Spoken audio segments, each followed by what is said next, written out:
नमस्ते।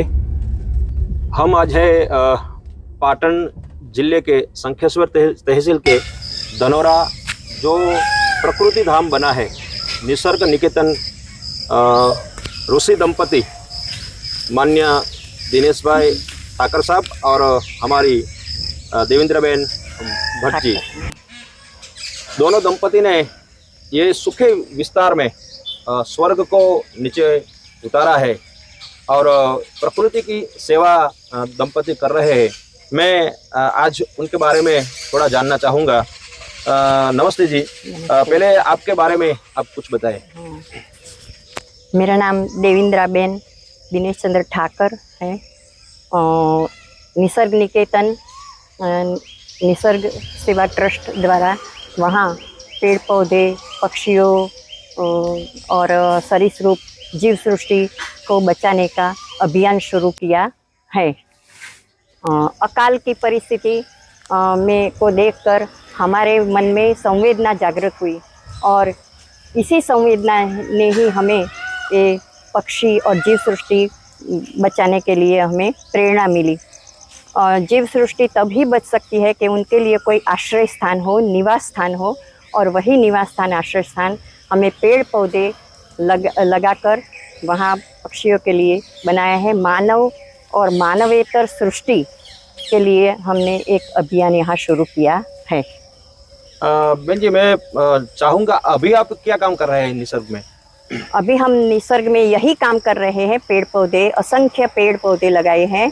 पक्षी जो पक्षी को जो पेड़ भाता है, उनके खुराक के लिए और उनके आश्रय के लिए, उनके रक्षण के लिए और उनके आनंद के लिए वही पक्षी को अलग अलग, जैसे तोता है तो उनको कचनार का वृक्ष पसंद है, मोर है उन्हें बहुत बड़ा लंबा वृक्ष पसंद है, और छोटी छोटी चिंटियाँ है उनको भी छोटे छोटे वृक्ष पसंद है।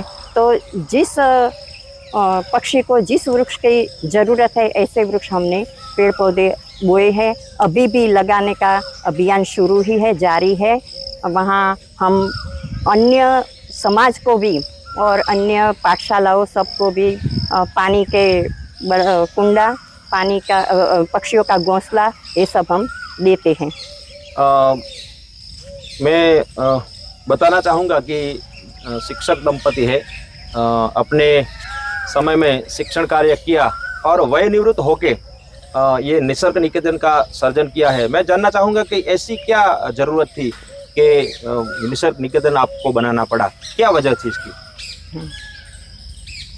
वजह यह थी कि हमने देखा कि जो 1984 में अकाल पड़ा और उसी अकाल में हमने बहुत सारे पक्षी को मरते हुए देखा।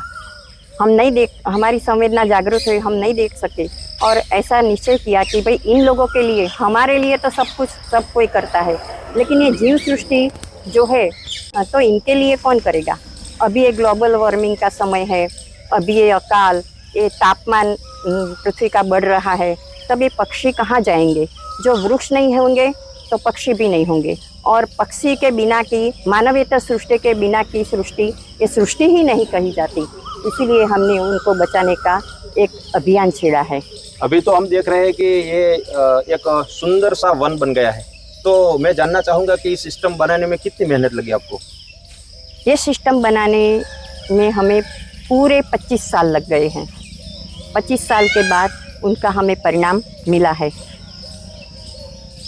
जी, ये देखने के लिए अभी तो ये प्रचलित हो रहा है और देखने के लिए लोग आ रहे हैं, तो मैं जानना चाहूँगा कि इससे कोई लोगों को प्रेरणा मिलती है या? हाँ, कई लोगों को प्रेरणा मिलती है।